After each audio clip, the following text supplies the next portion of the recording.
pamagat niya ay dahil babae ka. So, ayun. Reverse poetry, kumbaga, pag binasa ko siya ngayon, sa unang basa ko, iba yung kahulugan, ngunit kapag binasa ko siya pabalik, nag-iiba na yung kahulugan ng pyesa. Okay. Dahil babae ka. Hindi mo kaya? Walang katuturan ng salitang magtatagumpay ka. Napakaliit ng tingin sa'yo ng mundo. Hindi mahalaga kung gaano man kalaki ang mga pangarap mo. Hindi imposible ang malunod ka sa sariling paniniwala dahil hindi kailanman mangyayari ang mga inaasam at hinihintay mong pagkakataon. Ang tanging kakatok lamang sa iyong pintuan ay ang imahe ng masidhing pagkabigo.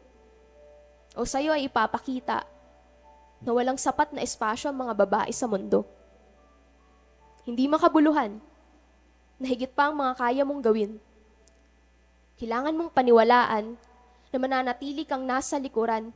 Huwag mong yakapin ang mga katagang naguudyok na iangat ang iyong sarili, sapagkat mas dapat na paniwalaan ang mga salitang mahina ka.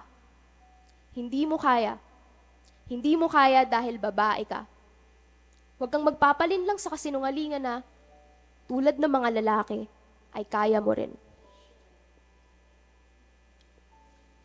Tulad ng mga lalaki ay kaya mo rin.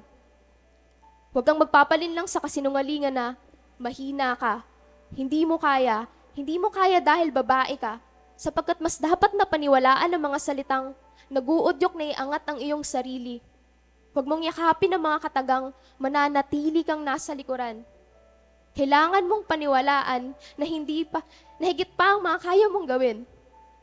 Hindi makabuluhan na walang sapat na espasyo ang mga babae sa mundo. O sa iyo ay ipapakita ang imahe ng masidhing pagkabigo. Ang tanging kakatok lamang sa iyong pintuan ay ang mga inaasam at hinihintay mong pagkakataon. Dahil hindi kailanman mangyayari, ang malunod ka sa sariling paniniwala, hindi imposible. Gaano man kalaki ang mga pangarap mo, hindi mahalaga kung napakaliit ng tingin sa iyo ng mundo.